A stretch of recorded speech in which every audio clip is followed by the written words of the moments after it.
Hello there, and very warm welcome to the channel Simply Stocks. And today I'm going to talk about Dilip buildcon, which is in an upswing over the last 6 7 months.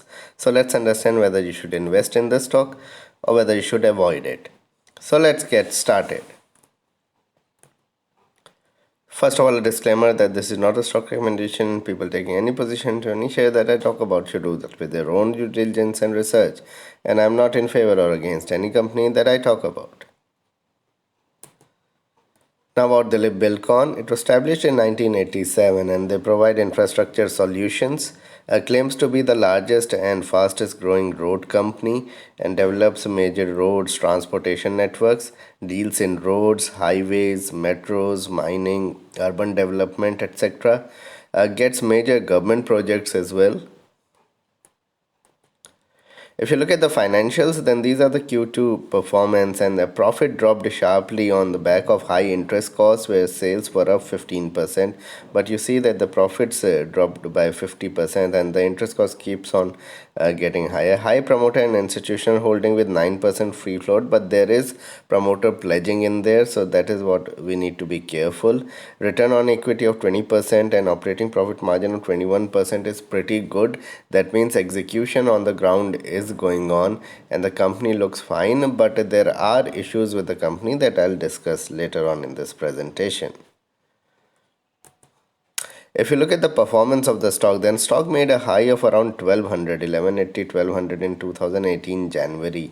And although many of the stocks have come back, so you look at ancillary plays in autos, in you can say housing improvement, etc. Do really well. We have cement and even metals doing really well over the last 2 months. But even in stocks in infrastructure has done decently, but the buildcon has not that recovered that much, so it is still dwindling down. It has gone up 50% from the lows, but it fell 80% from its value peak in January till March. It had a huge fall of 80%, then the recovery happened, and around 40-50% from the lows of 280 was the recovery by the buildcon. But there have been a number of corporate issues like pledging, etc., as I mentioned, which has plagued the company, and that's why it's not back to its previous highs, although many real estate infrastructure companies are doing reasonably well. So reasons for the decline and for the stock for not going up. About a year back, there was rumors of auditors resigning, although they did not quite resign, but there were rumors of auditors resigning, and accompanied by that, we had the resignation of the CFO. And if you remember, 1.5 years back, there was a lot of fuss with respect to this happening with many companies, many other companies, where auditors were resigning and stocks were falling left, right, and center. That was happening 2 years to 1 year back, and this was one of the stocks in there. It was added to the list of ASM, and there's reasonable promoter pledging in there, although they have reduced it, but yet there is a decent promoter pledging. So that's why people have stayed away from the company, although execution wise, etc., they are decent, and the company has done reasonably over time with respect to that.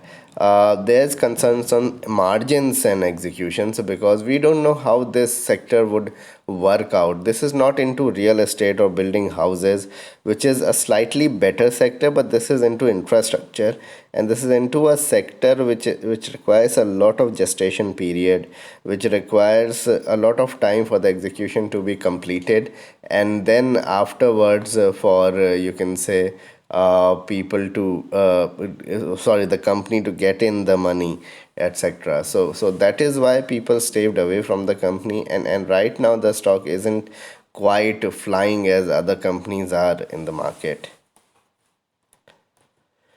If you look at the technicals of the stock, then it is trading just above the 50 DMA, and which looks strong. So about a year back, it was trading around the 200 DMA and looked extremely weak. Right now, it is around the 50 DMA. Supports lie between 390 to 400 levels. Next support is at 350 levels. So right now, it is trading at 420 odd. So I think 390 could be a reasonable stop loss if you want to really trade into the company, although I won't suggest that. Heavy up move is expected above 450. Right now it is at 425, 428. So probably wait for a clearance of 450, 460 levels for you to get into the stock. I would even technically I would buy the stock above 475 rather than buying at current levels. Technically it looks decent on charts, but not extremely strong, as other there are other stocks to be invested into. So what needs to be done? In my opinion, avoid if you have not bought into the stock. If you are having it, then hold on to the stock. Probably whenever there is an infrastructure push, this company is not that bad on execution, etc. So this will continue to do well, and there is a lot of room for up move to happen. The all-time high has been 1180. So even if the stock goes up 50-60% from here, it will go only halfway to that all-time high. Have a good 4 5 year view. Leave the stock aside. Do not add on to the stock.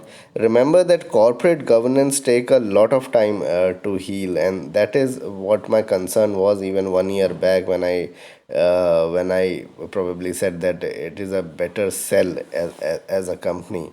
So it will take time, but over 4 5 years, I'm sure if things go right, the stock will find back its mojo. But really, if you don't have the stock, you will have other options. You'll be having a lot of options to invest into.